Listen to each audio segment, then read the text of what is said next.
Welcome to Cat the Minion YouTube channel. My name is Teresa, but you can call me Cat. This is a tarot reading. We're doing a twin flame reading because it's been on my mind for a little bit, and it's something I do on occasion. So I'm doing my new thing where I'm drawing before a tarot reading because I was getting excited about picking the decks and throwing down the cards, but I've got this piece of paper that I cut off accidentally from the little baby Strathmore sketch. So cute and little, 3.5 by 5 inch. I've got the Pilot G7 or G2 pens, which I really like and I've used for a few drawings. Namely the Archangel Michael drawing that I did, the entity channeling. I think it's the gold one that I've been using. Let me see. Okay. So I'm not sure what I'm drawing. I'm doing a twin flame reading, so let's see what comes out. I did find out that my little fairy charm did not make it into my charm bucket kit. I don't know what the hell happened there, but I'm gonna have to squeeze it in and recut those and re-upload them. It was really bothering me once I discovered that. I need to double check though in case I fell into some kind of Mandela effect situation. Why does that not look square? Anyway, I don't know what I'm doing yet. I want to draw a fairy, but I feel like that's wrong.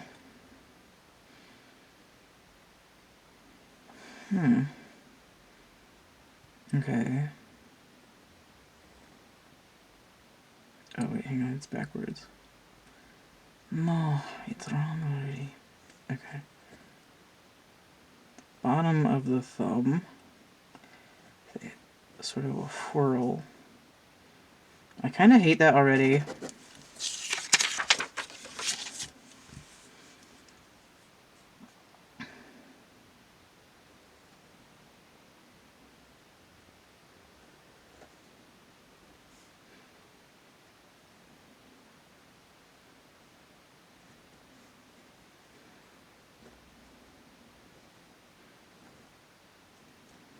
It reminds me of the monkey's paw from The Binding of Isaac. You get 3 wishes. God, that's terrible. I hate that. I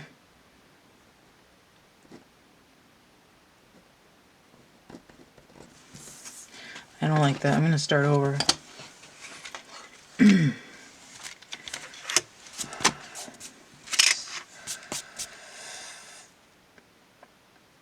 I watched this really sad, I feel like it was a Korean movie, but it said Chinese on it.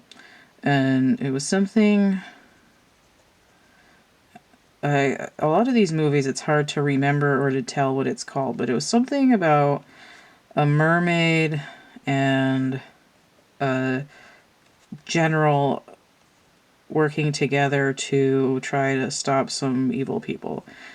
But it was really sad, and the design of the mermaid was really interesting, because it had a fully animal form, and it had a fully human form, and she also had sort of a half and half form, where she had the human torso and head and arms with the fish tail, and she also had human form where she had some scales on her. The design was really interesting. So she was like a fish with 4 lizard legs, and then she had a mermaid tail on her. And I really like the design. So, which is... How's this thing? This thing is threatening to dry up. It might be dead.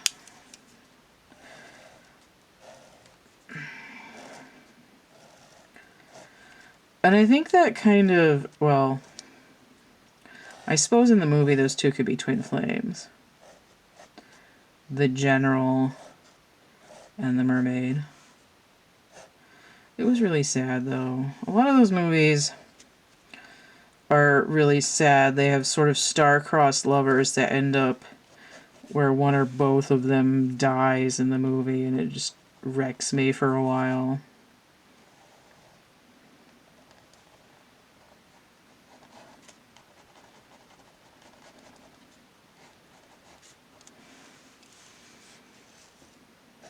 This thing needs lashes. Eyelashes. I still don't like this drawing either. The neck is wrong.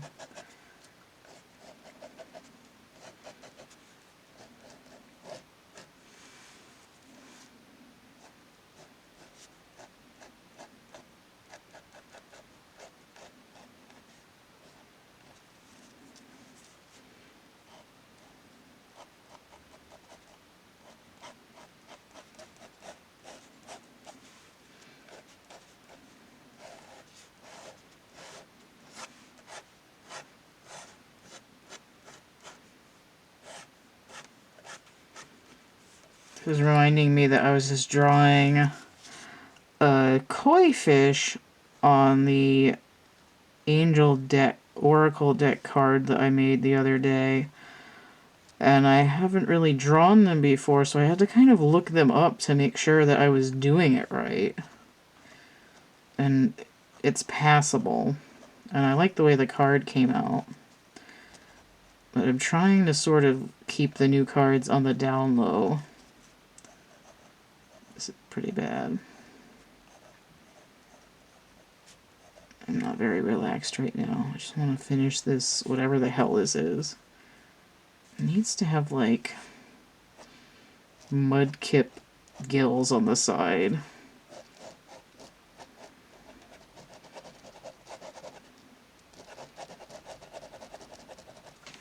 That looks a little better.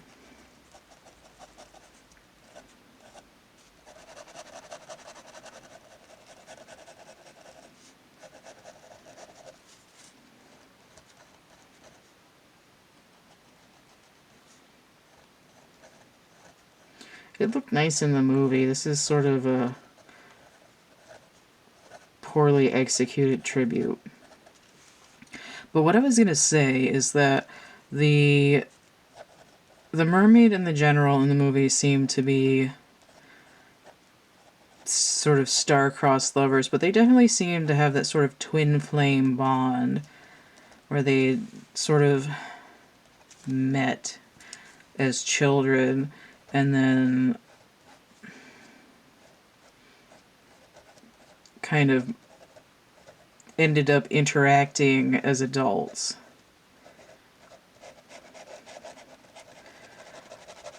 Definitely with karmic people involved, aka the bad guys.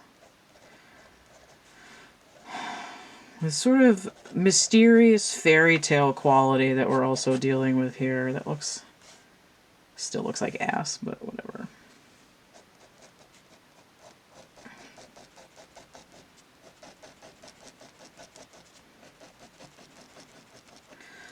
So I don't know how that portends to what's going to be going on in the video, but I've got... Normally I would have 60 cards for the twin flame reading, but I am going to use tiles instead of one layer of cards because I feel like I need to, and I've never done that before, so it's going to be kind of interesting.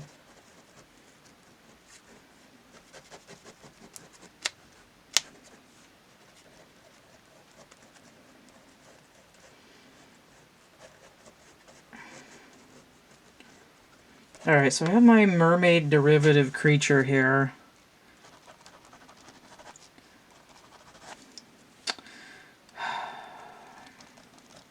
No idea when this is gonna be released, but today is the 16th from where I am.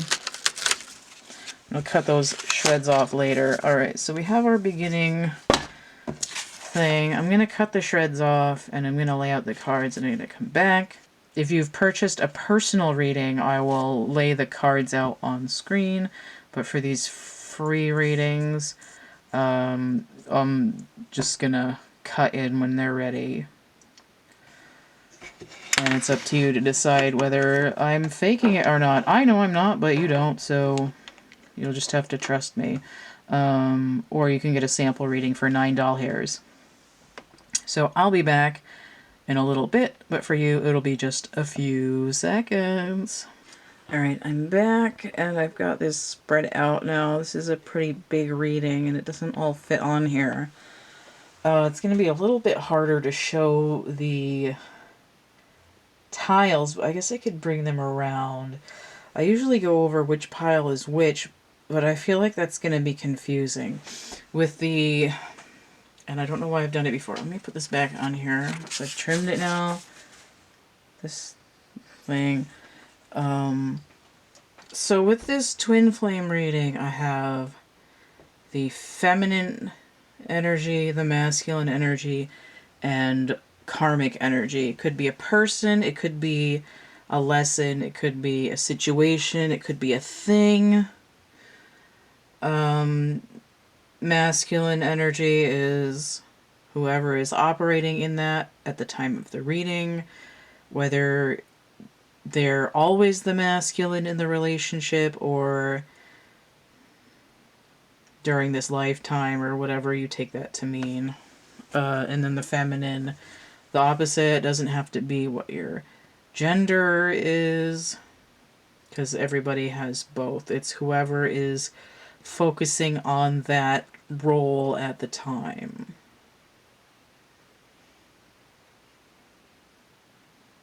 You know, it's whoever wears the pants in the situation, although usually relationships go better when no one is wearing any pants.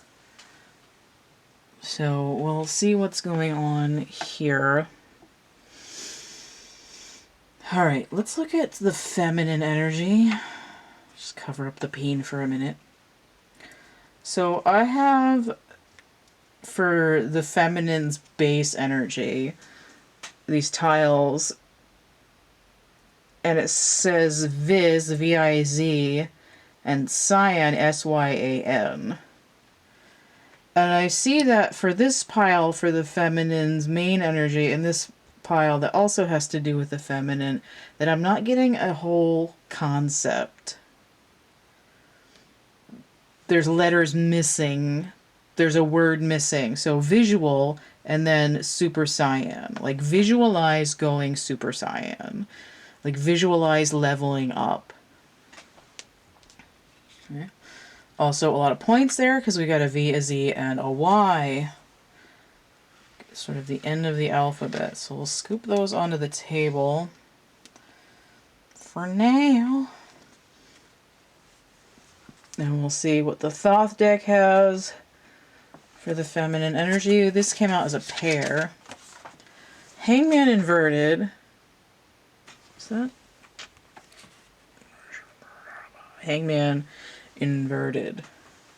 Coming off of the post, gaining some kind of enlightenment. This is sort of an image of what you could imagine going Super Saiyan would look like. Right? I'm supercharged. I'm waking up. And then we have the Princess of Swords. I'm hopping off and I'm going to go kick some ass. This is going from sort of a watery energy to... I'm not quite the Knight of Swords, though. Or the Prince of Swords in this deck. I'm just learning how to express myself, to communicate my ideas. I'm just now clearing my head from all the crap that had me hung up. I'm visualizing and trying to formulate the words to express that. Okay, the Starseed Oracle for the feminine. This is in the challenge position, which just means for this deck, for me it usually means delay or confusion. And we have the Great Severing. I almost said serving. These look like boobs. So we have the feminine. It also looks like Mars landscape. It's the feminine wanting to be in the same energy, red, Mars, as the masculine. So let's see what's happening under Titty Mountain here. The Great Severing, Mars energy, anger, conflict, softening to love. And it's like, there's like, when I think about you, I touch myself, but I'm also annoyed with you right now. Or like, why won't you touch me? Come and get it. Alright, let's see what the wild unknown archetype has in store here. The Judge.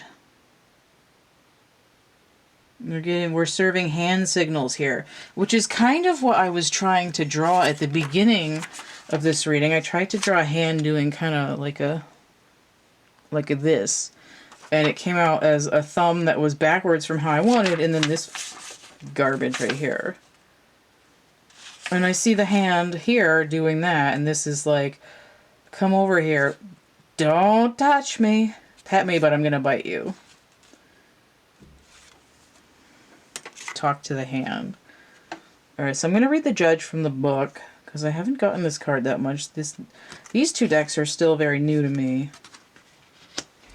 So let us see what the Judge has to say. This is an embodiment of a persona here. A character.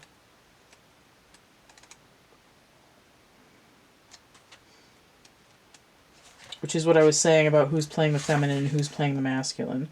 So it says the critic, the diplomat, and the advocate. An advocate can also be like a lawyer, who's someone who's sort of adversarial, but advocacy is standing up for yourself. The Judge's energy is contagious. When we feel judged, walls go up around. Similarly, when we feel accepted, the entire world softens. And that's what we see happening here. Because this says anger and conflict. I'm caught in between. And we see a duality here. Like, which one of these things is not like the other? It's me. I'm not like the other.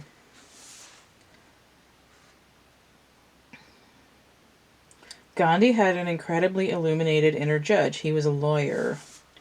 Oh, see, and I said advocacy, and then I said lawyer. Judges start out as lawyers. How about that?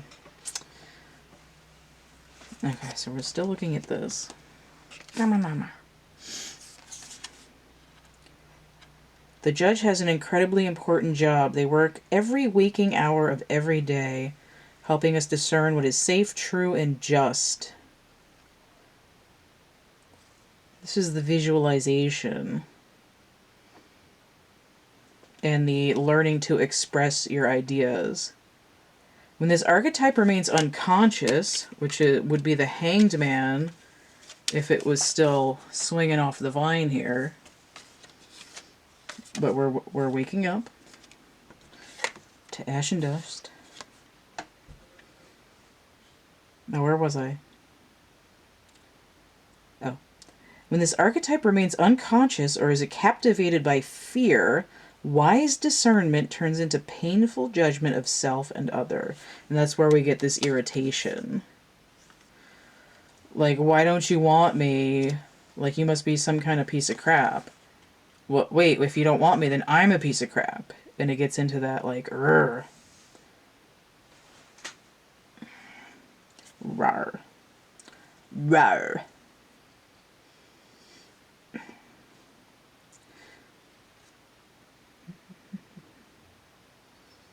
The Judge out of balance, building walls separating from other.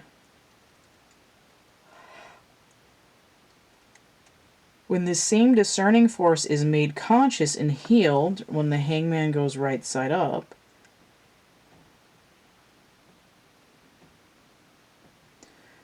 the Judge may be found advocating for civil rights causes, standing up for the underdog, providing resources for those in need, and forgiving again and again. Love is the deciding factor. So there's an aspect of this energy that is kind of political and apropos to what's happening in the world right now. And I don't think the Twin Flames would be devoid of like what's overlying society right now. It's sort of like the relationship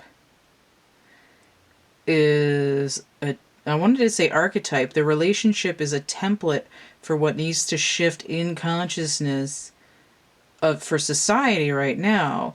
It is sort of playing, the twin flames are acting out this play that's an allegory for what's happening, or a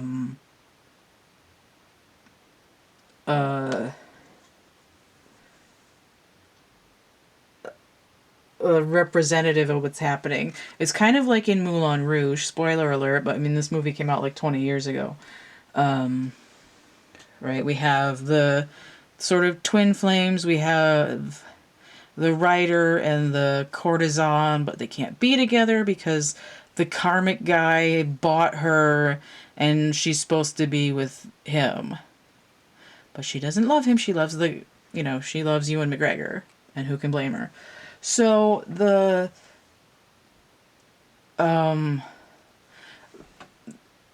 sort of play that the twin flames are playing out that mimics what's happening in society is the play that they perform, the spectacular, is a thinly veiled reference to what's going on between them and the karmic and the whole situation. But it's set in a different location, and they're like, oh, well, this character and this character. It's kind of like in Midsummer Night's Dream, they have these like doofy guys like badly putting on a play in the middle of a play that's happening.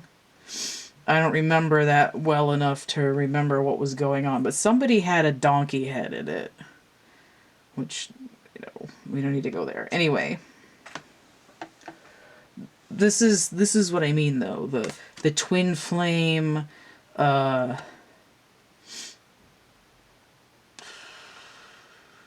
tragedy, I guess. I'm seeing it like a puppet show. Like a mechanical toy of a theater. Not quite Punch and Judy, but a little bit more like Noises Off, which is a really funny movie. So I'm not surprised to see like social justice issues coming up here, because it's the same like truth, freedom, expression, let people do what they're doing and sort of call them to you at the right time, but like don't take personally what's different than what you think in your head. Like, you should do this or you should do that, and you're not doing that, so now I hate you. That's not what we're doing. There's it's like leaving the butter out on the counter so it softens.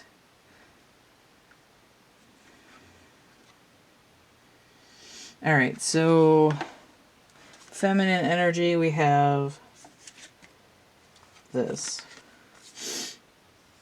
Right, the feminine energy trying to connect their heart center, which is locked in wood.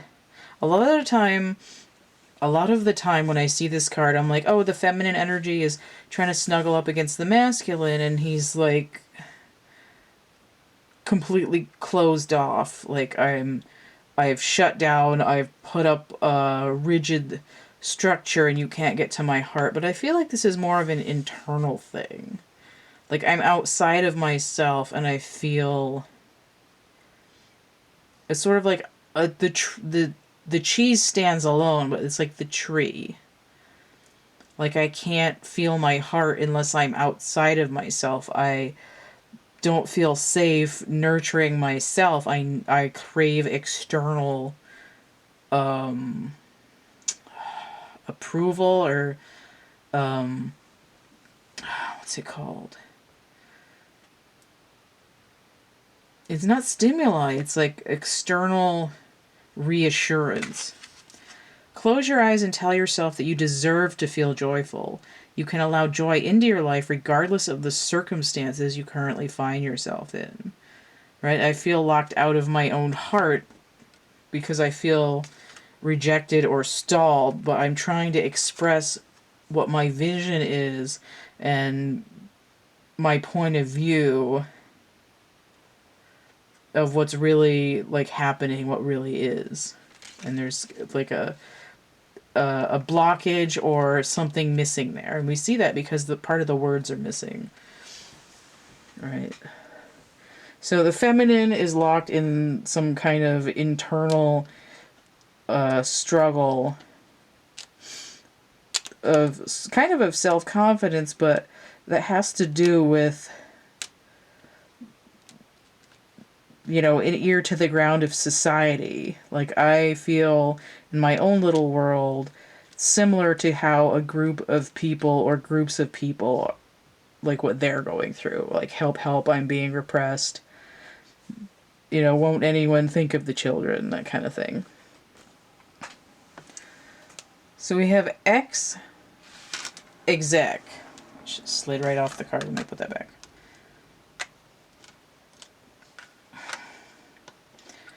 Getting some points here too, because we have an 8 and a 3, which is 11, and then I have 3 1s here. So X exec, someone who used to be an executive. I feel like my power is fading. Karmic position seems to be opposed to the feminine. I'm in power, you suck. But let's see what else is going on. I also keep seeing the CEX and wanting it to be sex, but that's not, you know, that could be here or there. So, karmic energy, futility, 7 of Swords. This is the thief in the night energy. This is, you know, in a broader societal scale, it's the CEO siphoning the wealth out of the company while the people who actually do the work have to be on assistance because they can't afford anything. Even though the company makes a ton of money. It's like, oh, you did a good job. Here's a pizza. You know, we'll give you an extra day off. Even though what you really want is enough to afford housing and dental. And there's a futility in this system. Moon in Aquarius. Clouded perception. You know, we're going to make everything hazy so you can't really understand what's going on. Well, I pick the pockets. Okay. So this came out as a double. So I've got loosen your grip inverted. Coping mechanisms, density, addiction. And this is let God in. And you can interpret that how you want. It doesn't have much use for me. But it's sort of lack of spirituality. Lack of connection to the universe. Right? And this is inverted, so it's like refusal or resistance here.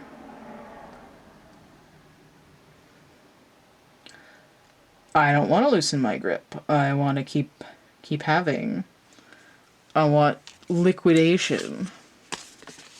Combined with big picture thinking. Pleiades energy, visionary, and inspired ideas, right? Confusion or delay. I don't want to think about how my actions are affecting other people. Same old, nothing new on the block. The oldest trick is the bestest trick. Oh, this is a double too. The Hunter. Gives me, is it Led Zeppelin? Well, they call me the Hunter. That's my name. And the Storm. So very predatory. I'm going to just skim these in the book really quickly. It looks like boobs. Okay. Because they're round and there's 2 of them and this one's pointy. Hunter. Oh, I opened right to it. On a precise mission with an aim. To return home empty-handed would be to fail, which is not an option. This archetype will journey far and wide, seeking the prize that calls to its heart or stomach. Okay, so this is a little bit of like Highlander, give me the prize. There can be only one. There can be only one. This is like the Kurgan. Search and destroy. Weapon of choice. So what am I hunting? Why am I hunting it? Is the weapon I hold so tightly in my grip truly needed for the task at hand? And there's a little bit of innuendo available there. So let's look at the storm and see how that's related. The storm. I went by it. Hola. Right there. Chaos, whirlwind, and disorder. Like the Tower card. Undoes all that is. Everything that was solid, known, and relied upon is stripped away by the winds of fate. So this has to do with that cloudiness from that Seven of Swords. But it's also kind of racking up some karma here for the karmic entity, whatever that is. A great equalizer. Can't hide from it. Okay, so this is... Let me look at it this way. This is a hunter, but the storm is chasing them on their heels. You know, wherever the hunter is kicking up dirt, the storm is not far behind. They're trying to stay one step ahead to avoid comeuppance. The karmic is avoiding their karma. They're avoiding that interest due payment. Okay, so this is karmic energy. Beware of what you are projecting, for the qualities you admire in one another are qualities you both possess. Equally so, the qualities you don't like are also your own reflection. This is like somebody who complains about what someone else is doing when that is the exact thing that they do. You know, it's fine when they do it, but when someone else does it, ooh, taste of their own medicine? Hell no. Nope-de-nope-de-nope. Nope trailways. But they just want to get their kicks. They want to have the illusion of closeness, of pleasure.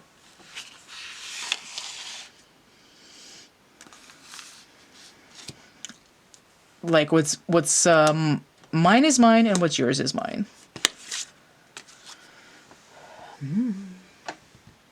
Okay. So now we can see what the masculine is doing. I feel like these are always long readings, these ones, because there's a lot of cards. Okay. So the masculine energy, oh come on. This cat keeps falling over. It's for sale, but I haven't put that one on Etsy yet, and whatever. So the masculine energy says best fed. Although I really want this to be beast, like B-E-A-S-T. Not like roast beast, B-E-E-S-T, but like feed the beast. But here it's best fed. I mean, what does the masculine... Well, like, what feeds him? I'm going to say him because it's masculine. What feeds him the best? Energy-wise... sexually...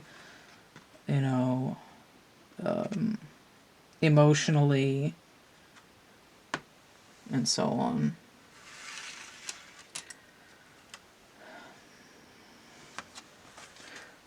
So there we go. Venus? in Aries. The Four of Wands. Oh, okay, that's usually usually it's like 4 posts with a little bower over them. That's like the twin flame card. So a feminine, masculine together, but here it says completion. But it looks a little bit chaotic. It's like we're spinning out of control here. Ideally, you'd say like you and me, you're a wheel, I'm a wheel. Together, let's put an axle between us and we'll start rolling down the street. We're moving together. But this isn't chariot energy. It's like I'm best fed by having some kind of complete circle. But why? What does that mean? Because that doesn't sound like fucking anything yet. Alright, so we have refusal, confusion, resistance to lifting the veil. Questioning everything. Anything unaligned must go. Okay. So I'm kind of avoiding a reckoning. It's like, I don't want to do the feng shui. I don't want to Marie Kondo my stuff yet.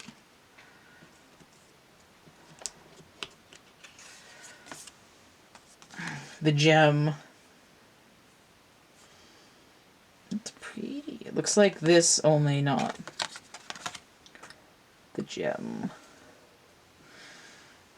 Gem in the holograms. I don't remember that song, but it's probably crappier than I remember it. You ever do that? You go back to listen to like stuff that you liked when you were a kid and you realize that it's actually pretty crappy. That's what happened when I tried to watch some clips of Kids Incorporated when I was older.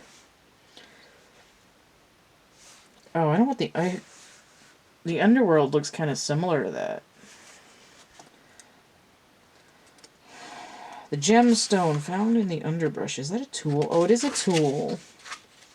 The masculine is a tool. The craftsman red rolling cart toolbox. Not really, but... Okay. The diamond, the gold, the inner treasure. Okay, so this is... I don't want... It's like I refuse to clean up my own backyard, even though if I look inside myself, I'll find sparkliness, like the diamond in the rough.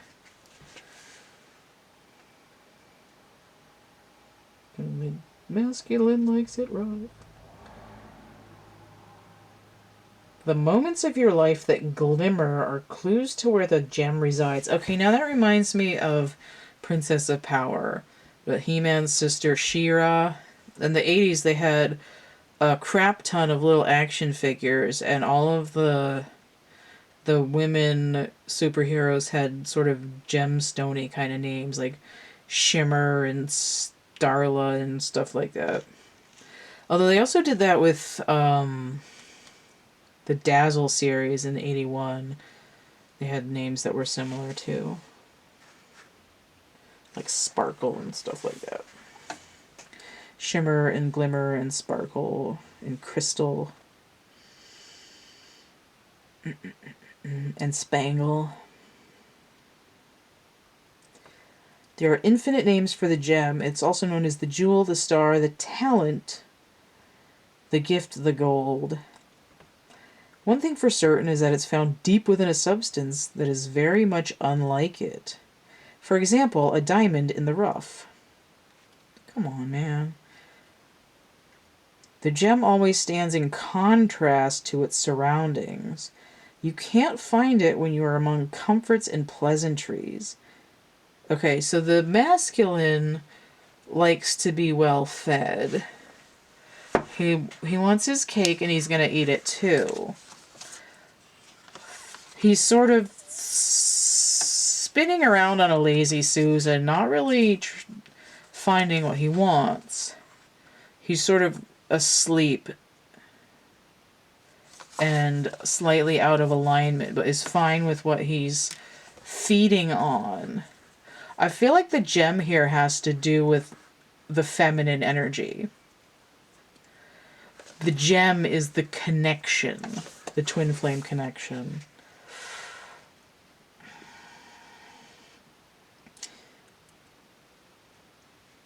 Precious stones develop slowly deep in the earth amid pressure and darkness. Discovering the gem requires a descent beneath the surface where there's no definitive map. The longing to touch the true gem within us is so strong that we cannot help but seek out its radiance. So this is questioning everything, anything unaligned must go. Refusal to do that is the same as refusal to dig for this gem. It's like you can hear it tinkling. It's like you can hear it sparkling, but you're ignoring the rustling in the leaves. For the masculine. Also, my battery's dying. God damn it. Darkness, envy, greed, and grasping. Right, I just want to feed my face. In mythology, the diamond is often linked to the daemon, or inner light, that leads us towards our true self, our purpose, our destiny. Not to be confused with DAE, because this is DAI. But DAE, demon, somebody else. Okay, so let's look at this heart card here. Cat whisker. Maybe I can go. Hopefully it won't stop on me. Reflection. Give each other some space at the moment. Trust and have faith that all will work out for the best. This is kind of sad when you think about it. And it makes me think of Beauty and the Beast. I was thinking about the gem and looking at reflection here. I'm going to change the battery. Okay. So this, with reflection, it makes me think of in the Beauty and the Beast story. There's usually a point where Beauty begs the Beast to go home because her dad is dying and she needs to see him, and she's so sad, and he's like, okay, I'll let you go home for 3 days and take this ring with you, which has a gemstone in it, and, you know, like, put it on when you go to sleep and you'll wake up in the castle. And in the meantime, you know, like, she sees her father through the mirror, and then when she stays home too long and she hasn't left her house yet, because her dad gets better and she wants to stay, she ends up seeing in the mirror that the Beast is like losing his ever-loving mind and he's dying and he can't take it, so she goes to run back to him. And this is what that makes me think of. The sort of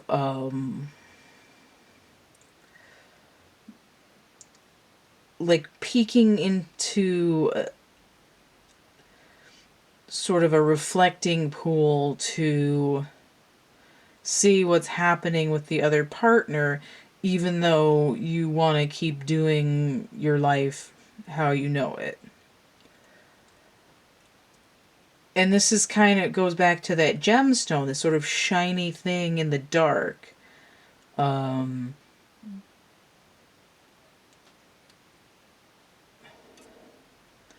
That you can ignore. Because it'd be easy not to really look deeply into a mirror, right? You just see like the surface reflection. You're not dealing with the scrying that's going on that really tells you what's happening around you. And that's what the reflection really means. We also see that the masculine's energy is sort of vague, but we see that there's something being covered up and something being avoided. Even though the feminine and the Karmic are sort of straightforward in what their position is.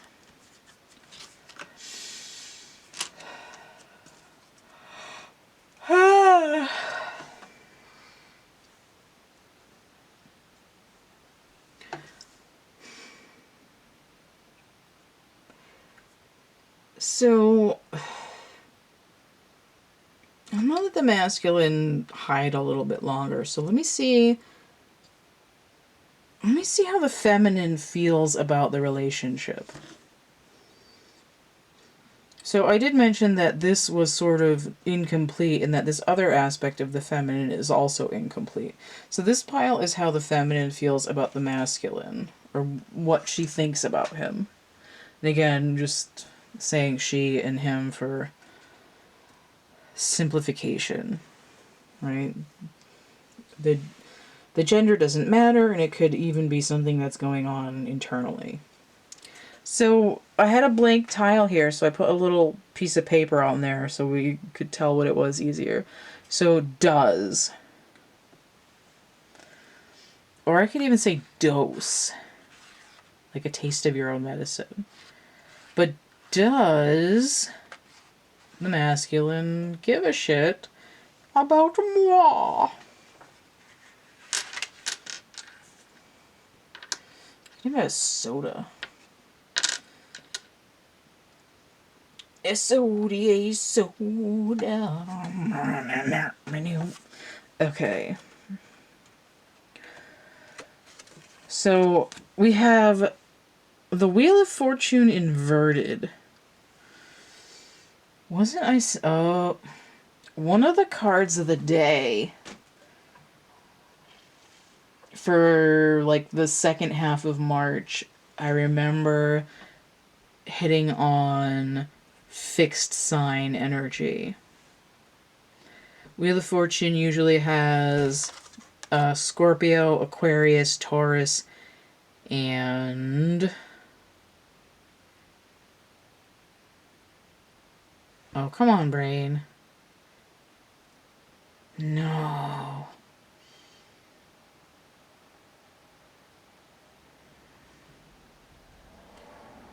What is the... Why is my brain left me? Fixed sign. Taurus, Scorpio. Oh, Leo. Leo, Scorpio, Taurus, and Aquarius. And I don't quite see all of them there. I've got, like, Amit over here, and a monkey, like Sun Wukong, and a Sphinx.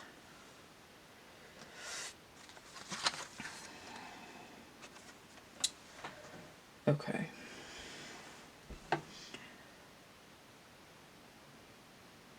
So we have... It feels like bad luck.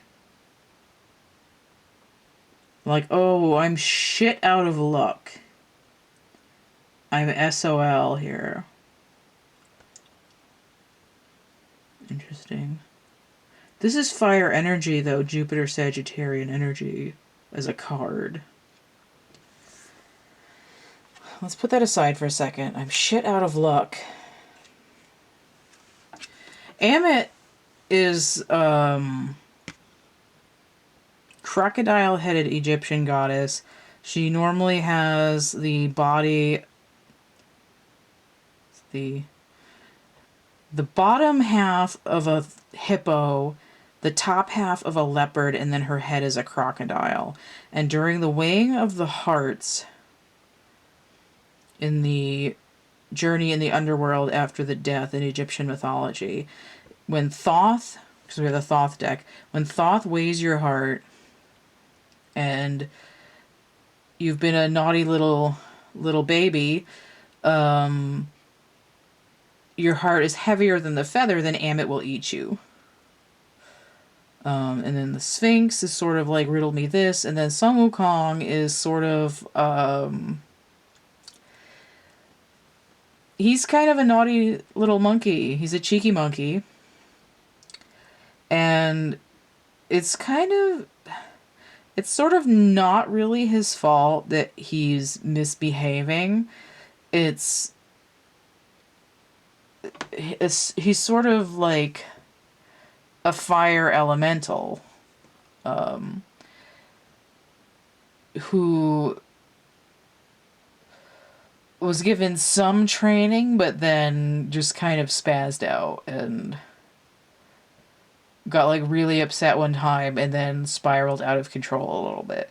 And in the sort of subsequent stories, he's undergoing sort of punishment to get himself back on track. You know, and in his mind, he might think he has a lot of bad luck. So these are the stories that are kind of going on here in terms of how the feminine views the masculine. Like, riddle me this, meself. What is his fucking boggle? Like, why is he running around all out of control? You know, racking up karma.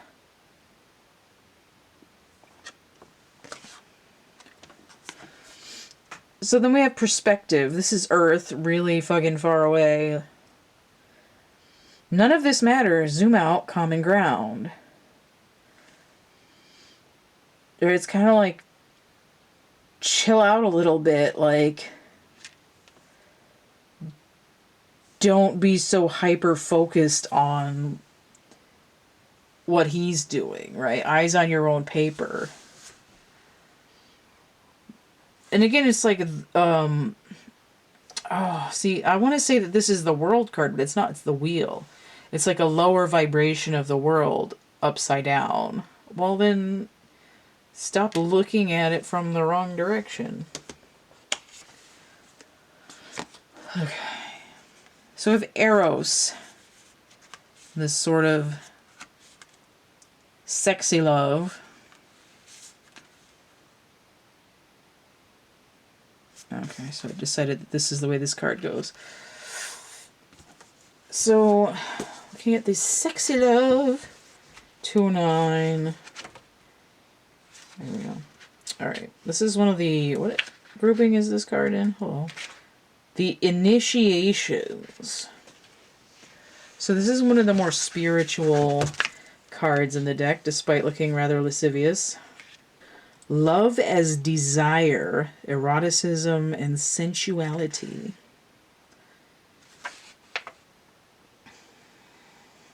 Plato reminds us that Eros can be experienced as platonic love. It is activated when we witness beauty and truth in the world, when our barriers soften. So we have this idea of softening again.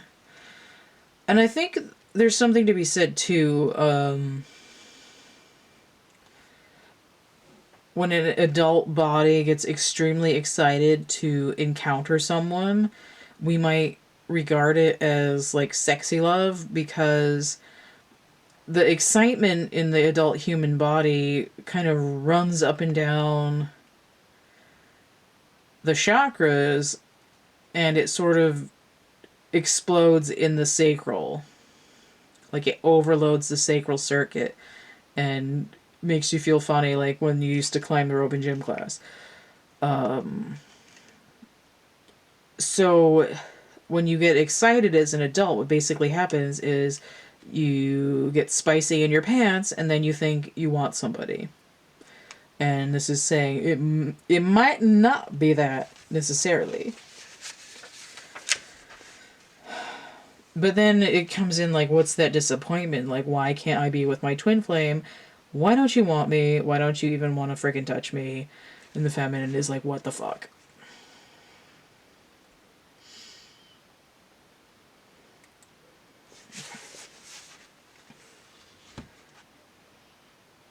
So the dark side of this Eros love is madness, projection, and obsession. Although in the light aspect, passion, playfulness, and sexual health. Okay. So aside from the sexy love, it says a more contemplative understanding of this archetypal energy leads us to the root of desire itself. What do we long for? Okay, and this is coming from this place where the feminine, it feels a little bit of lack, like an ego of lack. Whereas the masculine is an ego of, this is good for me right now, I'm going to have more of this. And the karmic is, this is good for me and I'll have what you're having too.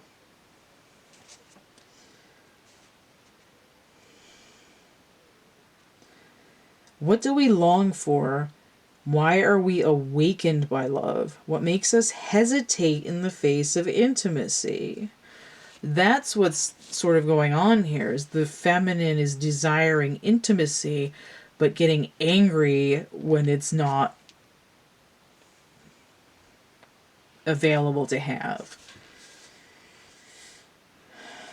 And there's a point where the masculine energy is avoiding the intimacy. And if you watch the movie The Guru, which is terrible, one of the little breakdowns was, into me I see.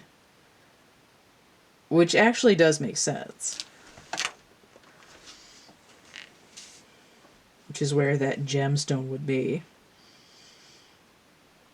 Eros reconnects us with the primal longing to merge with another human being, nature, music, art, plants, food, or anything that we perceive we are separate from. And there's this sort of thing where the twin flames want to be together, but they're always apart in our story.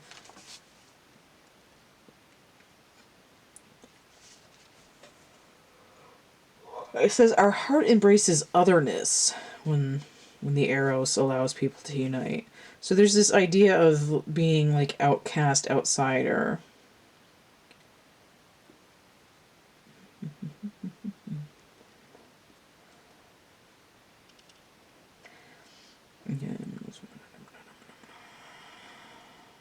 Okay. This card reveals an inevitable initiation into love's labyrinth, blah, blah, blah. Explore the labyrinth with a curious and honest heart. And remember, though the way is circuitous, you are always being led to its center. So you're being tractor beamed into the Tootsie Roll center of the Tootsie Pop. Now, that's weird that they mentioned labyrinth, because one of these... Oh, it was this one over here. This stuff down here, when I was doing the letters, that kept trying to spell mini minotaur. The mini minotaur. He'll kill you any minute now. Alright, so this card... So there's the tree again from the feminine pile. Getting a little bit further away now, slightly different character appearance, but it doesn't matter. Look inside yourself, examine what is causing you to feel this way. So, why do you feel separate when you're always tractor beaming? And why do you feel saucy about the masculine?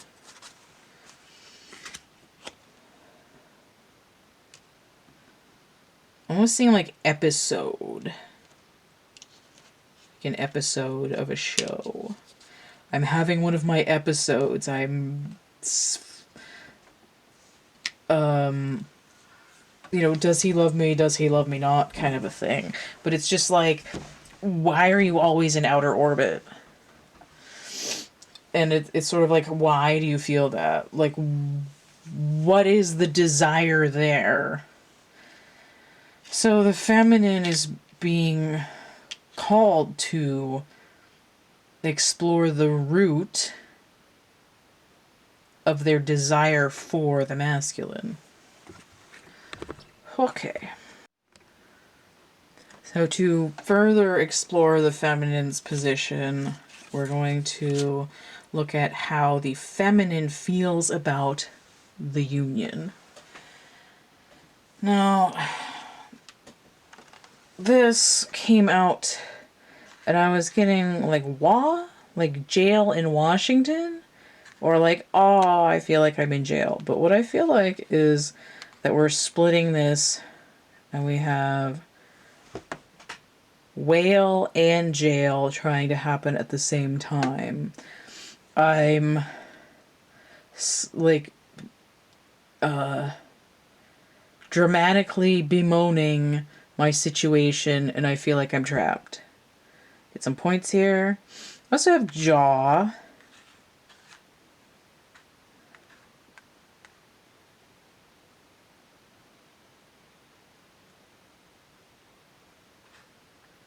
Like I'm trying to chew on it.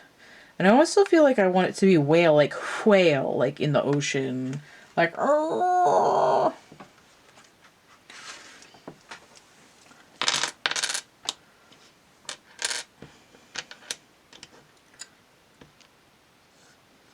Whatever, those don't have to be in order.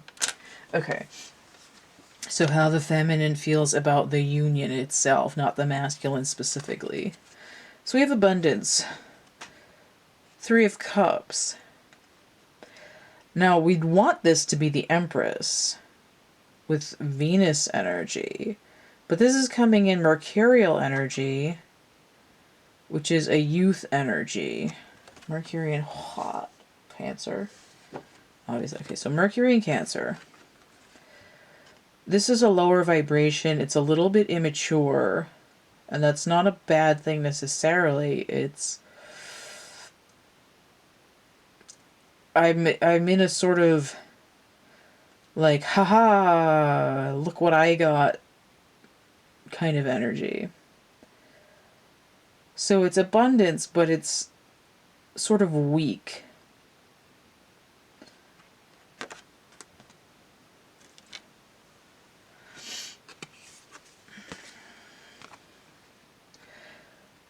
Confusion, resistance, avoidance. Doors are opening, you decide, rewards, wild card. There's like a gateway, but I'm not sure what that's doing yet, so let's see what else we've got here. Portal technology. The Venom. Okay. So I see the moon here, and that gives me more Cancerian energy. Once bitten, twice shy. I'm going to read that in a minute, but let me see what this is. Only time will tell. So the feminine again, within her heart energy. A lot like this, but this crusty tree shell is sort of dissolving. Like what a... or poison swirling around you. So let's see what the Venom is doing, because that's going to help us figure out what the fuck the feminine is feeling about the union. It's like she wants... the feminine wants the union, but is mourning while feeling stuck in it. Alright, so what do you got? The curse. Okay, that would be jail.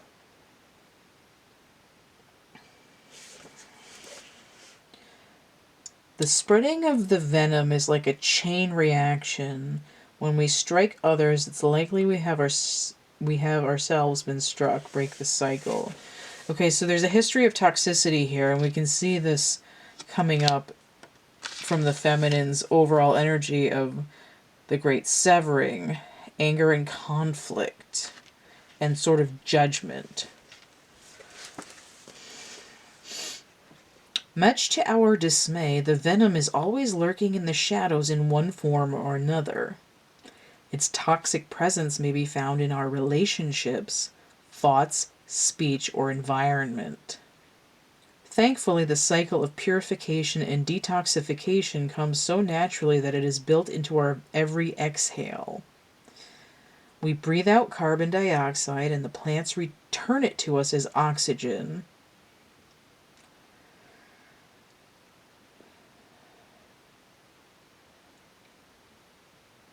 Okay, the archetypal venom is a little bit different than generic breathing, though.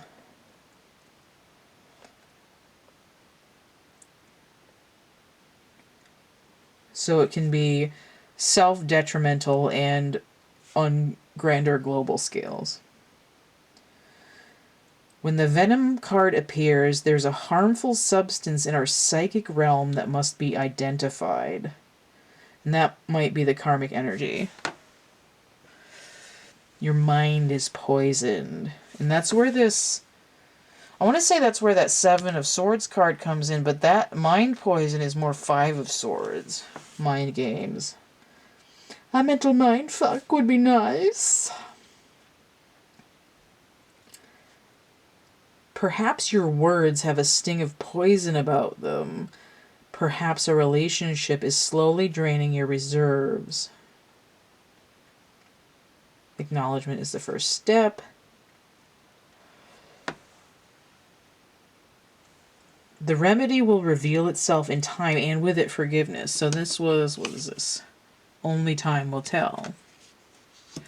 So it's like, is the poison gonna kill you, or is the poison just going to make you sleepy for a while?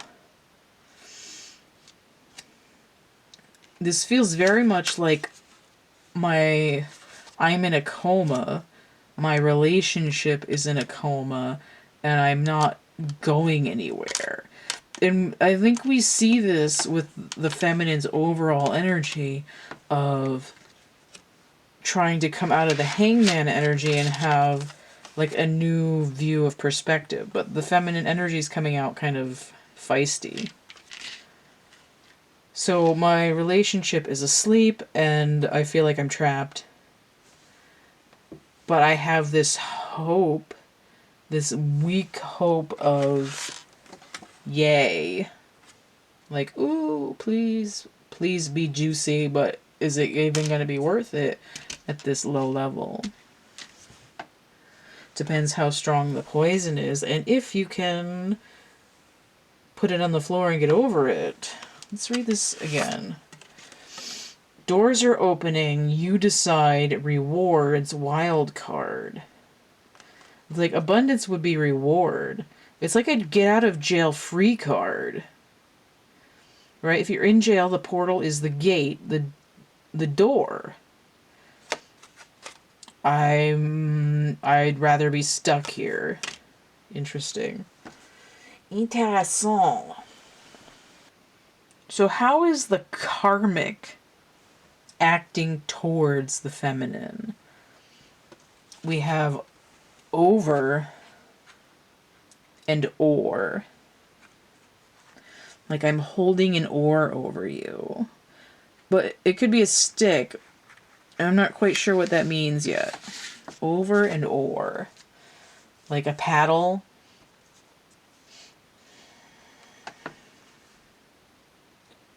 I also wanted to put rover, but I didn't have another R.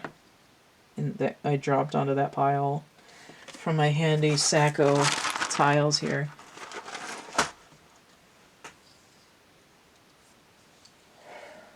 Red Rover, Red Rover. Wasn't that a game? We had a game called Dead Turtle when I was little. That was like red light, green light, except that when you stopped, you would be on your back with your limbs in the air and you would be a dead turtle. Things that you do when you're almost twins. Okay, so here we go. Speaking of twins. Alright, so here's the Lovers. Now, the Lovers came out in one of my end of March card of the day as well. But it was upright. But here, the karmic is acting towards the feminine energy with the Lovers inverted. Like, not for you. Right, it's the Lover's card is Gemini energy. It's mercurial. My fingernail just split and it's really uncomfortable. Yeah, mercurial.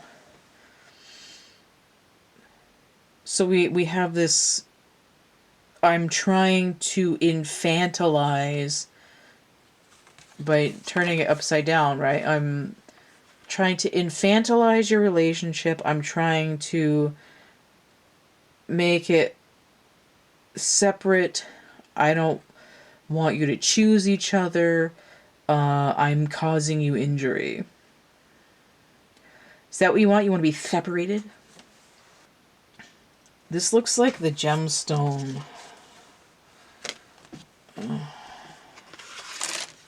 like the gemstone to me.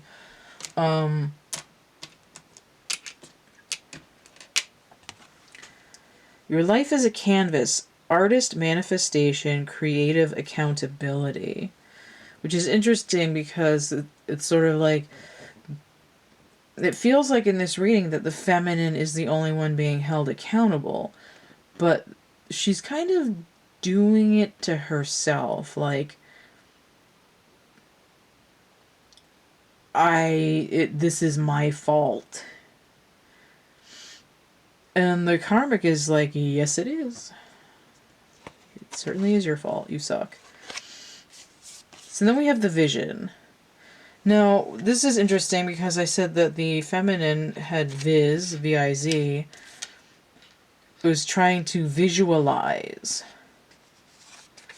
So it's like the karmic understands that the feminine is holding the vision, perhaps, of the twin flame relationship. And we see these hands again, which is what I started out with. And we have 2 owls. Now this portal here, we see portal over here. This portal is looking at the mountain card, which is like a struggle, something that has to be gotten over. But it's way in the distance. Let me look at the vision real quick.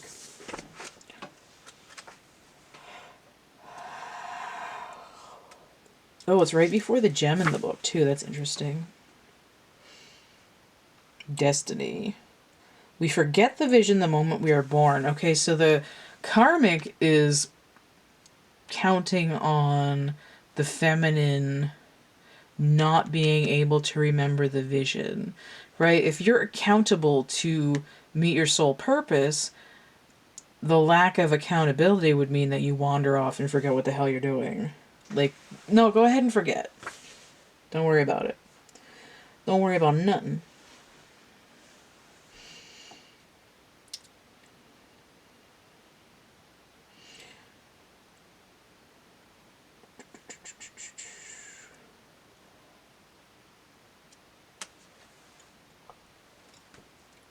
When we carry on, well, when we are connected to the vision, we carry an inspired, enchanted aliveness that others recognize. We trust the world and its synchronicities. We walk through new doors into wondrous opportunities. We all want to be near those with vision. They emit energy more potent than any elixir, which is that poison, the venom. The venom can be an elixir. When we lose connection to the vision, life becomes dull and exhausting and lacking meaning. And this is what the karmic is hoping that the feminine stays in, this sort of desire and longing and kind of burnt out depression. Like, I'm stuck. I can't figure out what I'm doing. And I don't know why I want what I want. And the karmic's like, don't worry about wanting anything. Just forget what you're doing and be miserable and sad. This is better for me. Okay, so these people look like they're made out of gemstones. Let there be closeness between you, but always give each other space. Love never claims, it simply allows and gives. And the karmic towards the feminine is like, yeah, keep walking away. Make that space a little bit bigger. The karmic energy in the direction of the masculine. I got Tin and Bjork. Now, I know Bjork really spells her name with a J. But for the purposes of this, we have it this way, because these are the letters. Now, it says tin, and I Googled it, because I was like, what the hell is that? Is that some song or whatever that she did? Or did she dress up as the Tin Man? I don't know what it means. And I don't really know her music. I know the swan dress, and I know Katya dressing up as Bjork for Snatch Game, and that's about it.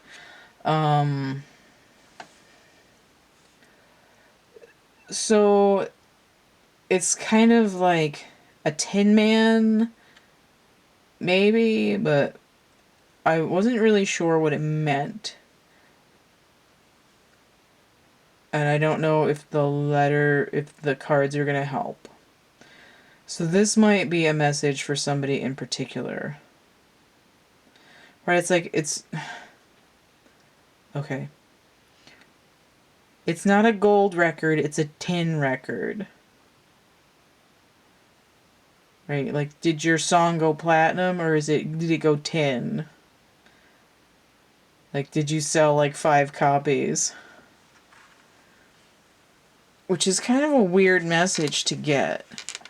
You know, it's like, like, you might be famous in your country, but in my world, you're not the top banana. And we see that because the Karmic is used to having this executive energy. You know, like, you might be cool in your own world, but in my world, you play by my rules. Alright, so the Karmic energy towards the masculine, we have the 6 of Wands. This is a victory card, but here it's giving me I own you. Like, I am the top dog here, which is pretty much exactly what I just said.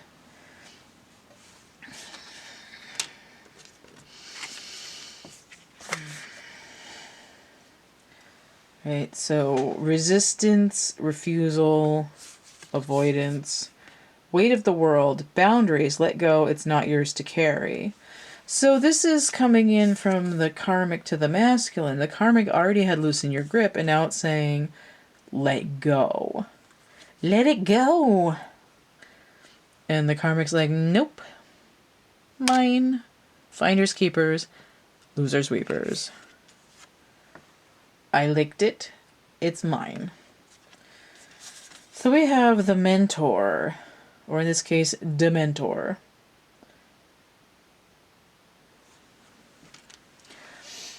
Like, I'm telling you how it's done. 73. Dementor.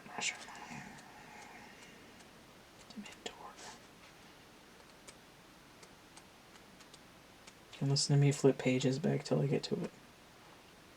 Come on. The Guru. Oh, that's so weird because I already mentioned that movie, which was awful, and I watched it a second time a couple years later just to make sure, and it still sucked. Keep in mind how easy it is to project power onto another. The expressions feet of clay and cult of personality exist for a reason. How's that for Karmic energy? Cult of personality.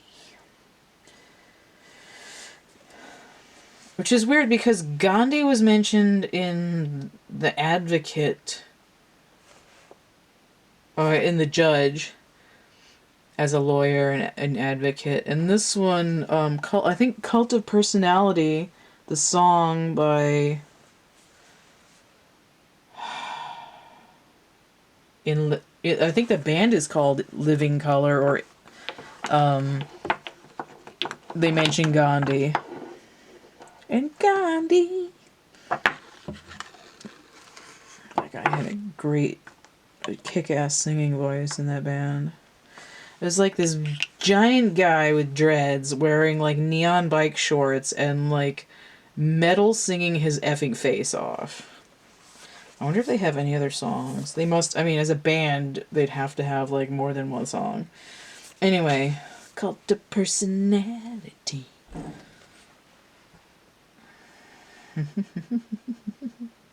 This reminds me of God damn it, Jethro Tull's song Teacher. And the premise of the song, which I think it must be 8 of Pentacles in my music deck that I have that song on.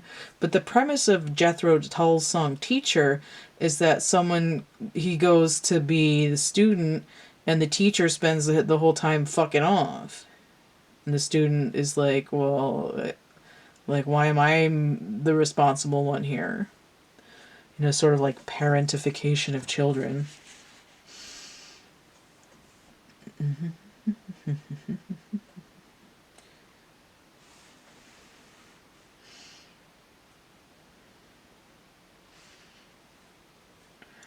The mentor archetype has a gift for reading the room. Now, in this case, it's advantageous to the karmic because it allows them to control the room with their sort of aloofness and authority and this sort of like, respect my authority.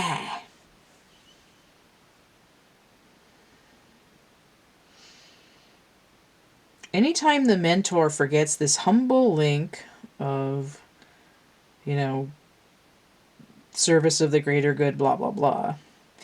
Anytime the mentor forgets this humble link and mistakes themselves for the source of enlightenment, the archetype falls into shadow. So we have self-serving, envious of youth, righteous, and rigid.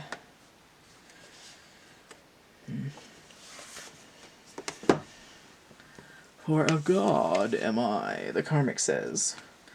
So look at this. We have wings, and now we have wings here too. And Nike, winged victory. So we see that here.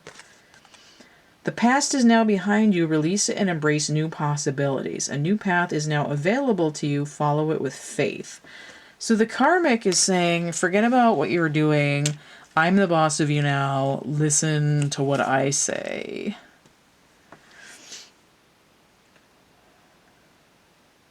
Right, again, that whole, like, you know, you may be hot shit in your area, but you're in my territory and I'm the god here. So you do what I say and you follow what I tell you to follow. Which is pretty intense. It makes the masculine seem very weak, but what we're talking about here isn't just what's going on in this person-to-person relationship.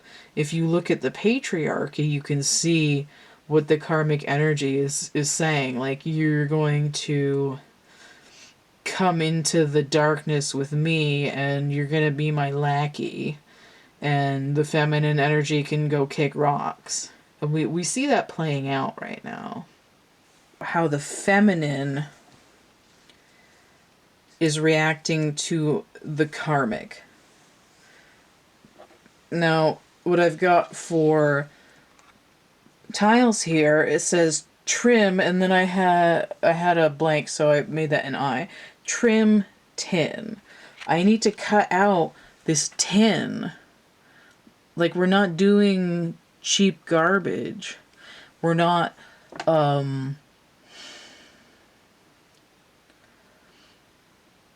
It's kind of like I'm upcycling what you call worthless, basically. Like, it has more value to me. I want to cut this out of the vernacular. So we have trim tin here of the feminine energy reacting to the karmic. And the Fool.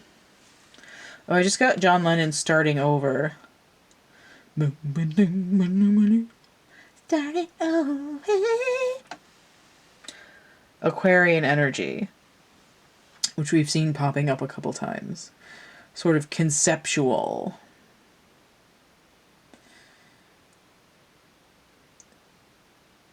And this particular Fool card usually reminds me of Taurus. It's giving me, like, I'm opening a new world. Or I want to open a new world. But I've got someone chewing on my leg.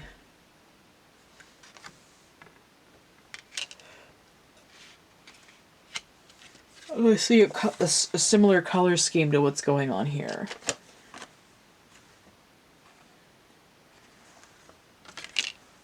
Three of a kind. Alright. Okay, so now we have the Void. I'm avoiding the Void. Stop, embrace winter, great cosmic womb. And this is kind of similar to this Fool energy. It's like I might. It's like it's sort of like I don't want to have to start all over with the masculine from nothing. But you're forcing me to like restart my engine. Oh, it's kind of like playing the game Sorry or Parcheesi or any other variation, Trouble, whatever the fuck version you've got. It's like when somebody knocks you off the board and you have to go back to start. It's like, sorry. It's like, no, you're not. The Unseen. If you're colorblind, you probably can't see this card for shit. And it's weird because it looks very greenish and like peachy pink in front of me, but on screen it looks like a blue eye, which is weird.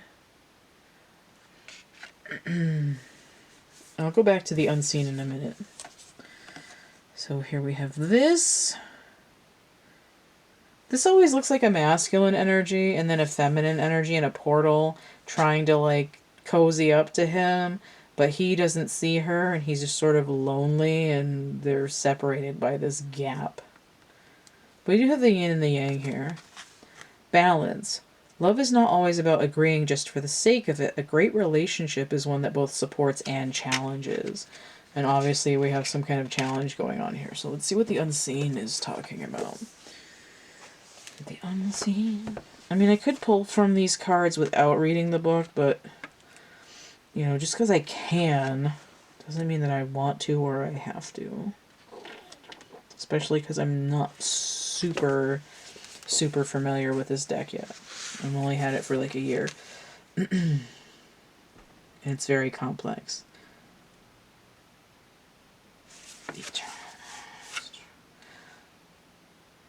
Guidance comes in many forms. Don't expect it to be glittery or comfortable. The spirit world speaks the truth. Sometimes it soothes and sometimes it burns.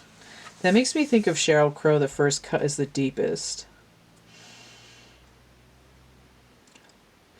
It says, the unseen is just as it sounds. We cannot see it, yet it sees us, watching and waiting. With a wisdom both kind and instructive. That's weird though, because I mean, it does make me think of Constantine, which I've been thinking about on and off for a few days. I should watch it again. I've got it on DVD. The idea of with the demons, it's like once you see them, they can see you. But this is kind of the opposite. They're sort of lurking. We feel this presence, sense it, intuit it, and then doubt its existence, though it rallies our attention time and time again.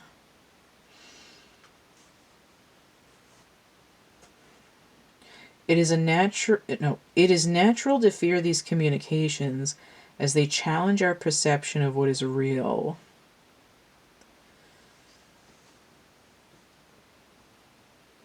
The doorway between worlds is ajar. That's this.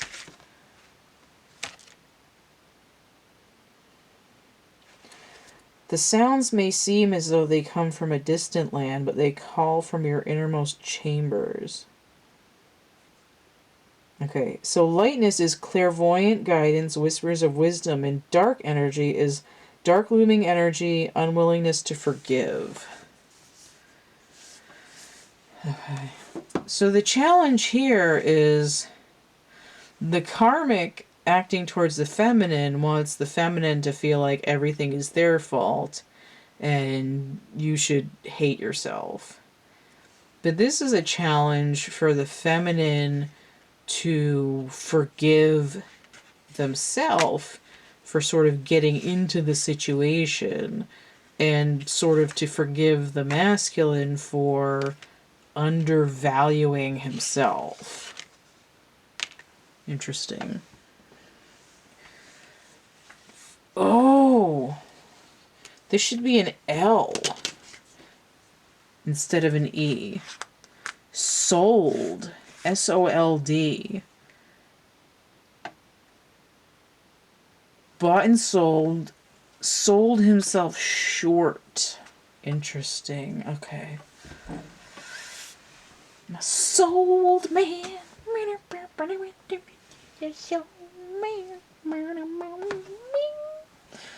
Alright.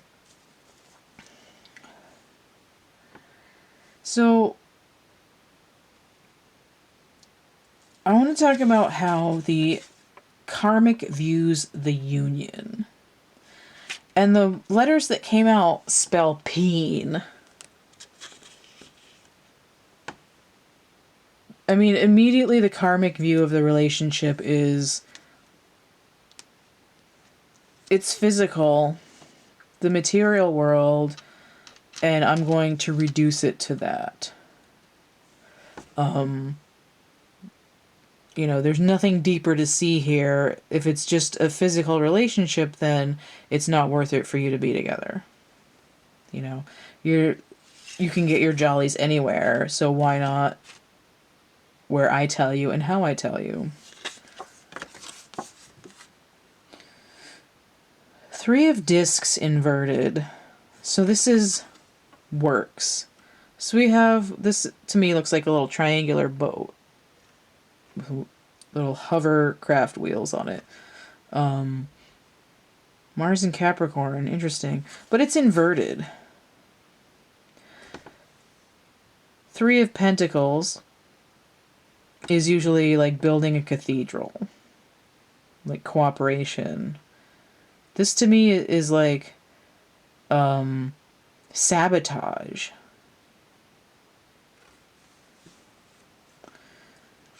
Sabotage. So again, with the inversion of these cards, I don't know why they're mostly coming in upside down, but they be doing that. So we have I'm sorry, right? Sabotage and I regret nothing, says the Karmic. Defenselessness, righting past wrongs, and uprooting. Now definitely uprooting, which is what I was talking about with that Lover's card over here. I want you to be apart. I want to tear open this relationship, and I have 0 fucks to give about doing that.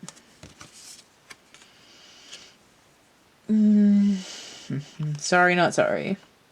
I'm sorry you feel that way about what I did. The womb. Right in the sacral chakra. Cunt punted the relationship. We'll get back to that in a minute. I want to read this. Passion. Magnetic and seductive quality surrounds you at present. Enjoy it. So they see the Karmic together and they're like, you're not getting your sacral chakras all whatever. Like, we're not going to, like, elevate this and do any kundalini whatever. We're going to degrade it to the physical world. Peen. And you can shut that down right away. Because we see this. I think I got these 2 cards together recently. Oh, I feel like I got these 2 cards together.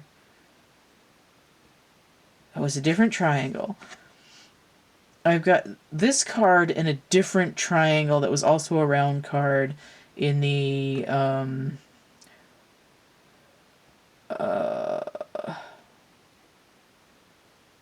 astrology tarot periodical that I released earlier this month. But this is what that reminds me of. I think it was like the stone or something, and it was a round card, but this is what it looked like. So it's like I'm taking this and I'm sabotaging the sacral chakra of the collective sacral energy between the masculine and the feminine, and I have no regrets, says the Karmic.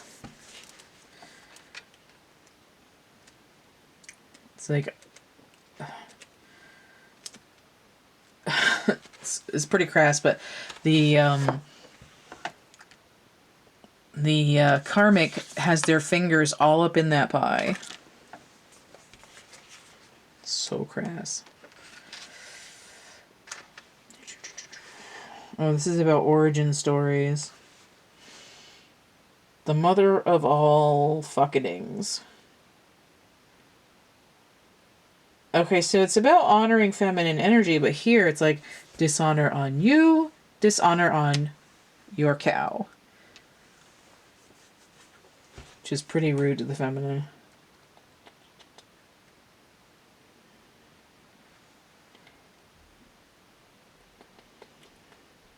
A card of receiving, not achieving, of accepting love from the mother of us all, life-giving force that forgives and cherishes even the most wounded and disparate soul.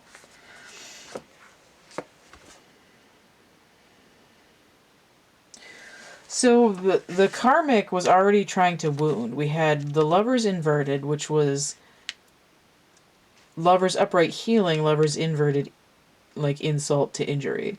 But this is saying I'm sabotaging your sacral chakra so you don't get to heal. Your creative flow will not be... Like, I'm gonna diss your flow.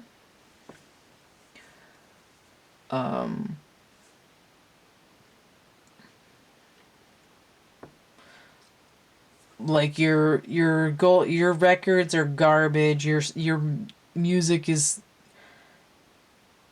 sounds like crap. Everything you make sucks. So you need to be beholden to me because I am the benefactor and I rule here, and you can be supplicant to me and you'll be good then, even though they don't really care.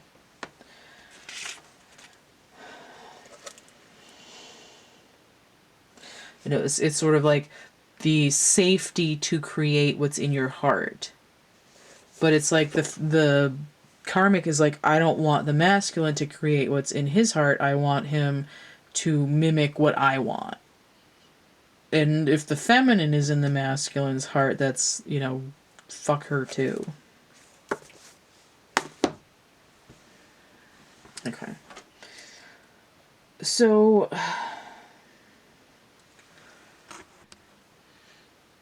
before we find out how the masculine is relating to the karmic energy, I want to see how the masculine feels about the feminine, in all honesty. So I have a... oh, come on, thing. Fucking work. I had a dual thing here, like how the feminine had jail and whale. I see gate and I see quit. Now notice how I said that the gate and the door of the jail, like, closed. But here I have gate as in walking. Like, this is my gate. And then quit. And I'm kind of hearing a Johnny Lang song, but I don't have the lyrics exactly, but this, like, this idea of, like, I'm going to quit walking away. And I also wanted to write quag, like quagmire, like I'm stuck in the muck.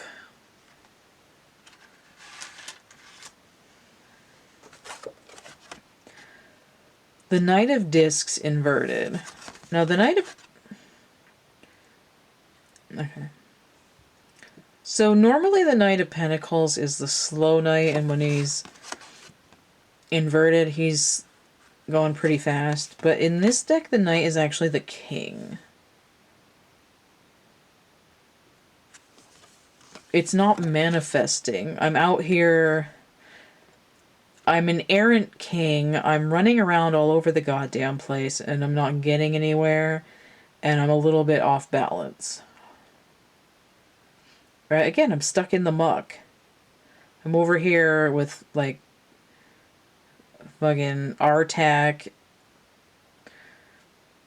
trying to pull my horse out of the mud, and I'm losing my shit. Wait. Ooh. If I had whale... and added the T, I'd have weight. It's not yet time. Things are being woven. This sort of like portal and coming out of the muck. So the masculine's in a holding pattern. He's kind of stuck. I want to read this first. Oh, he's thinking about the masculine, thinking about the feminine, sees her like this. But he doesn't imagine her as she sees herself, sort of forlorn and heartsick. He sees her as affectionate. And in this case, this would be the masculine. And he sees the feminine as coming up and sort of releasing his heart, which is a little bit smaller than hers, but something. Give thanks for the blessings of love soon to come your way. Know that you deserve to be and have all that your heart truly desires. So the masculine is still thinking about the feminine. We have a triangle here as well. The temple. Interesting. Some plant growth here makes me think of the Six of Pentacles in both the Wild Unknown Tarot and the one that I based off of this. In my music deck, I have Jane Oliver, The Right Garden. So let's see what the temple is doing here.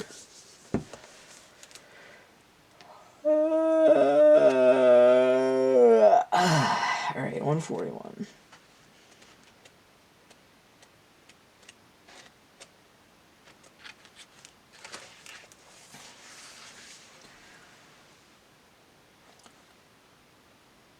The ancient yogis saw the body itself as the temple, every function and feature of it as an expression of divinity. Build a shrine with found materials. Don't spend any money, only time. Ooh, the feminine had time, and he has weight. The temple is a universal and omnipresent energy, accessible in the highest and lowest, richest and poorest of places. The temple might be as simple as stepping into the dappled light of the forest, slowly and sensuously kissing a lover, or closing your eyes to travel inward. So the body is a temple, and the masculine worships at the feet of the feminine.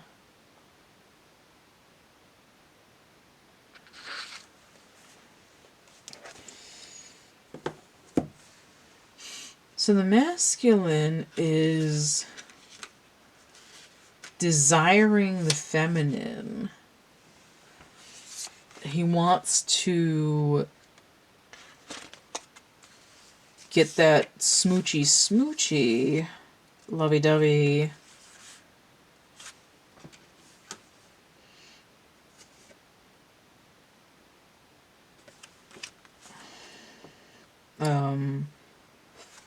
Like, not otherworldly, but like supercharged, super Saiyan energy from interacting with the feminine. Which is weird that the energy towards the feminine is so clear when the personal energy is mangled. But we already knew that the masculine is stuck. It's like he wants the feminine, but he's not going to look for her. And the feminine is like, what the fuck is he doing? Where are you?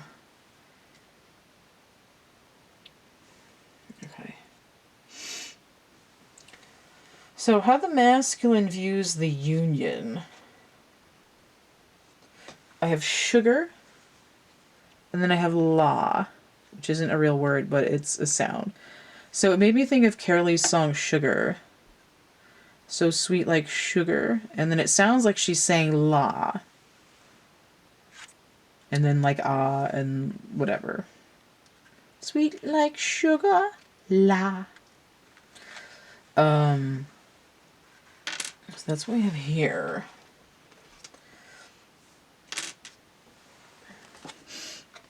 So we have Knight of Swords, which is sort of inverted, but I don't feel like it should be. maybe challenge position. But this is the king in this deck of swords. And the masculine's view of the union is not really being able to come out and defend it or talk about it. It's a secret, and he's not even talking to the feminine about it. But he's matching the Princess of Swords. Like, she is trying to figure out, is to express what the hell's going on, when the masculine knows what's up, but isn't expressing it. He's, you know, helicoptering out of the sky like one of those little,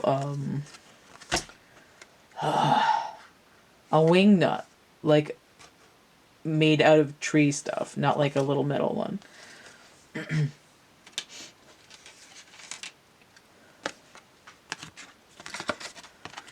Forge, don't follow. Pave a new path, be the leader you wish you had. Okay, so this is in, like, stalled out because he's stuck following the sort of beck and call of the Karmic. But he wants to be the King of Swords. He wants to be the leader. But he's not. The Ocean. So we have emotional content here. Vision, Piscean energy. We'll get to that in a second. Ooh, pretty. It's like this, but with hearts on it. This is going back to these trees, too. Where's the other one? Trees. The trees.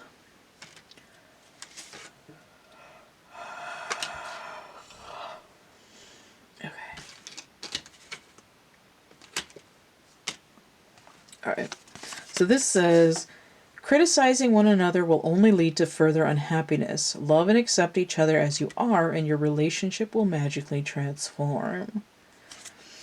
So the masculine is hoping that the relationship will move forward without persecution, or wants the union to not be destroyed by the sort of destruction at hand. So let's look at the Ocean. The unconscious, the depths, the incomprehensible. So that's the bottom of the Ocean, Piscean energy, the unconscious, sleepy, sleepy, dreamy, dreamy. The Ocean displays every emotion without shame. To witness its glassy, moonlit surface and its unforgiving storms is to know the full spectrum of the human experience. So we're talking about storms here, which is what's sort of hellhounds on your trail for this devouring hunter energy from the Karmic. So sort of the only thing that's really going to destroy the Karmic energy is if the masculine's feelings come to their full roiling potential.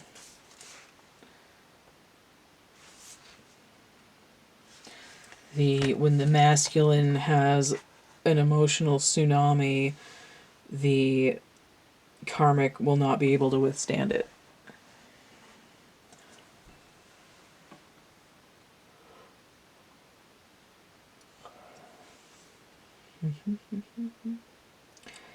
The Ocean, it rejects our every attempt to dominate nature. We cannot claim it, manage it, or own it, which is what's trying to happen over here.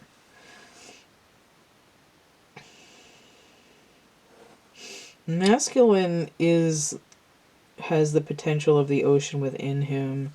He's like a tempest. I was going to say in a jar. Like a tempest in a teacup. It dissolves the little us into the big us, so you're not going to minimize me.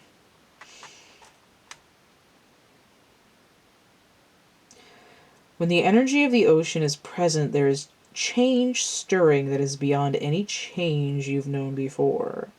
The ego must dissolve. So the question is, is the karmic a person, or is the karmic the ego? In this case of the masculine. And it's not to say like, oh, the masculine is a piece of shit, how like he did this to the feminine.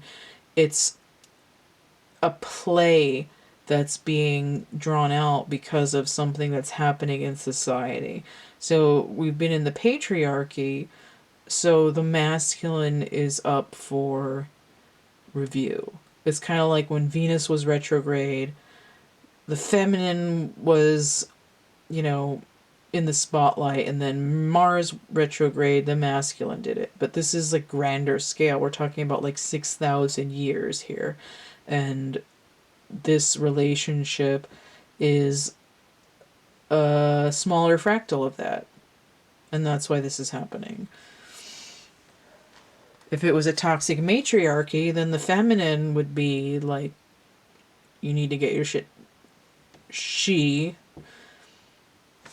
would need to get her shit together. But here it's kind of the other way around. But we see that the feminine is still sort of tweaking and contributing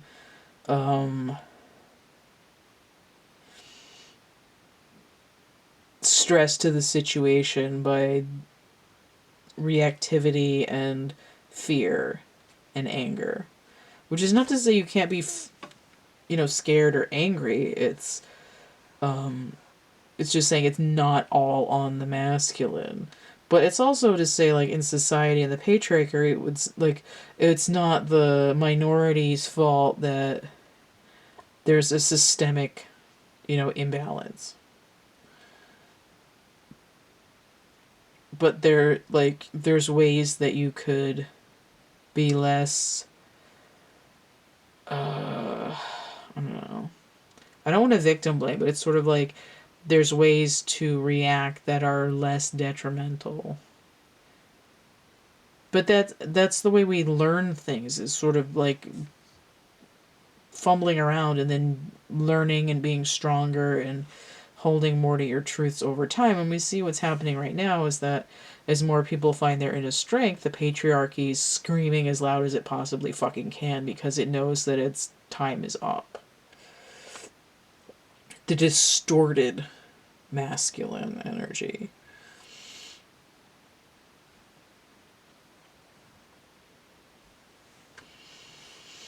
And the distorted feminine energy is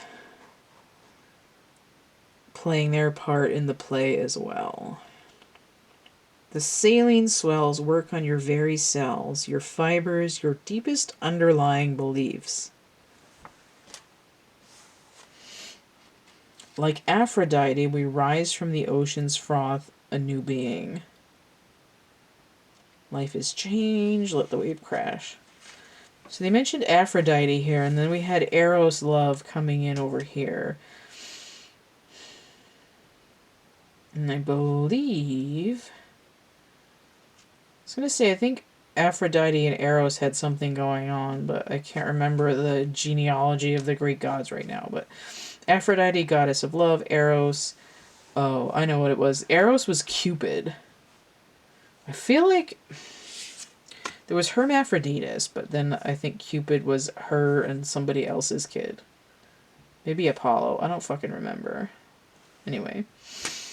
So we have one last thing, and that is how the masculine is reacting to the karmic. Okay, so for this pile, I have caw, like what a crow says, and then we. But I really wanted to say can we. But it's not quite coming out right. Like my words are like I'm got a mouthful of peanut butter. So if Queen of Pentacles inverted, it's giving me like you're not my match, because I have the King of Discs over here and the Queen of Discs here. But heading toward the karmic, it's like you're not what I wanted to manifest. What the hell, man? The blue flame, spontaneous awakening, activation, integration time. So it looks a little bit like the karmic energy is backfiring.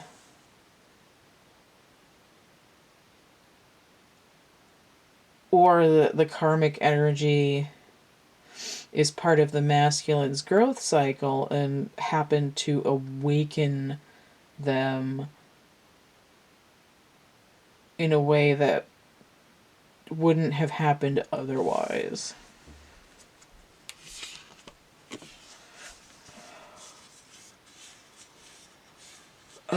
Anima Mundi. Okay, so that's going to be pretty intense. I'm going to get to that in a minute. So you have romance, Cupid arrow strikes, which is weird because they have arrows down here as the feminine viewing the masculine. But the masculine's reaction to the karmic is Cupid's arrow strikes. So the feminine's view of the masculine is this intense, fiery love that has to do with desire and attachment and connection. But the Cupid's arrow to me is sort of like, it reminds me of this. It's sort of artificial. It's like, I'm going to, doink you in the head and love potion number 9 you, and now you're going to follow me. It's like the masculine thought, I mistook you for somebody else, right? I thought you were my queen, but it looks like you're not. Anima Mundi. This is one of those initiations, again, like with the arrows card, which is interesting because it's trying to mimic the genuine connection, but it's not quite getting there.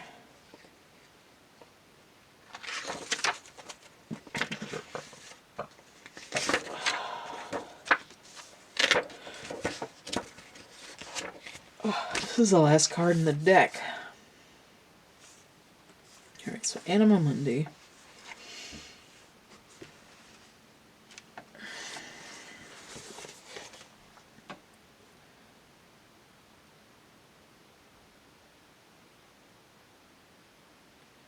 The embrace of Anima Mundi is available anytime, anywhere, to anyone, day or night, rich or poor. It is a process of unveiling our resistance to its love. Interesting. Because we definitely see some of that in this reading. Anima Mundi is the energy behind the world card in the tarot deck. Which is interesting because I tried to read both the Wheel and the Fool as the world, and they weren't. Completeness.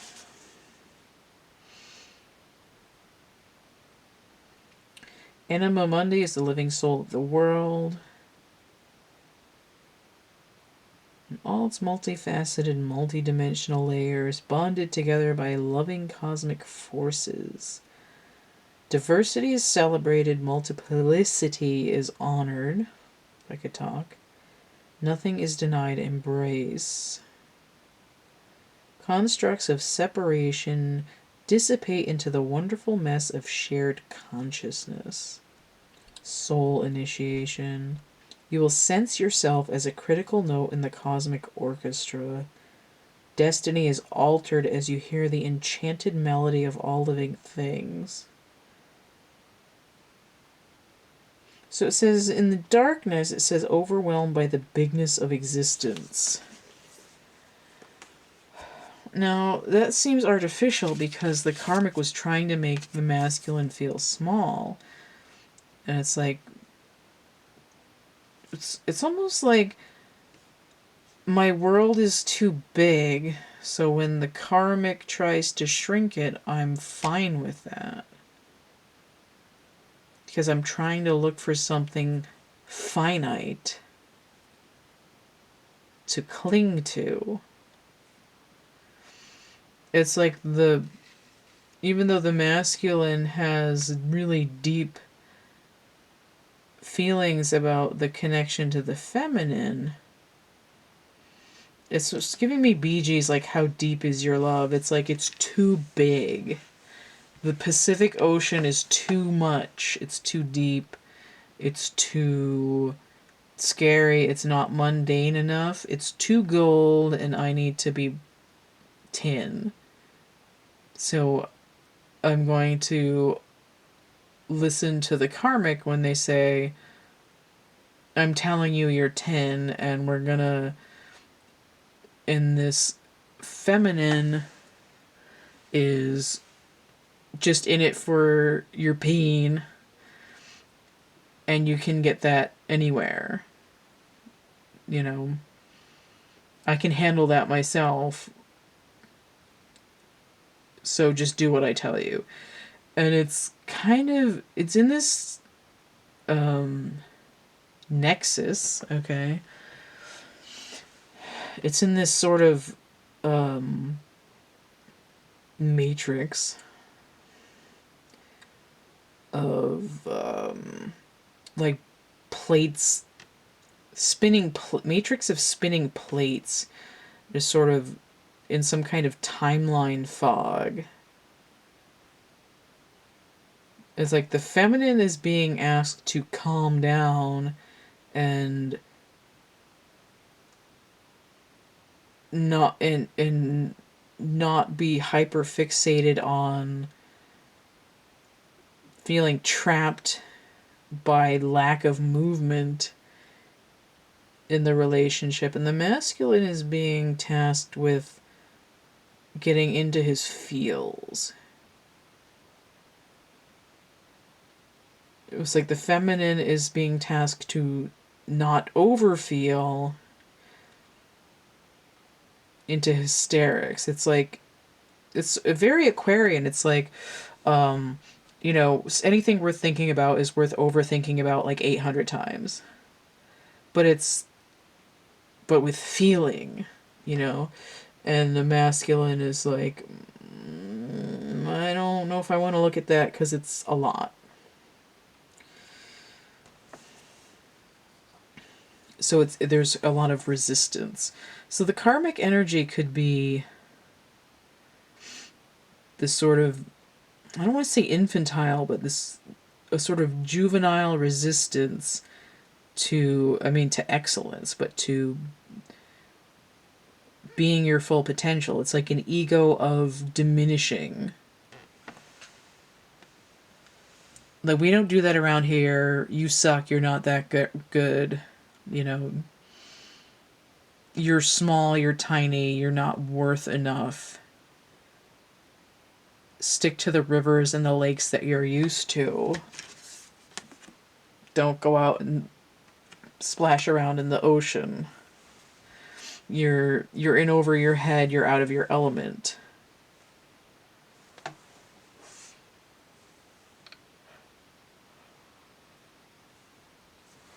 So this could manifest as someone that seems good enough for basic material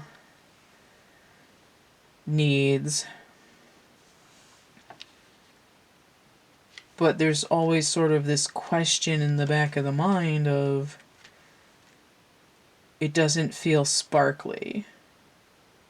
It doesn't feel deep. And we started out with this mermaid creature. You know, anybody can get a person on land, but to have a relation, like a deep and meaningful soul connection to a mermaid, requires deep connection. And in the movie that I watched, there was some portal technology. We see that happening in a couple of places. So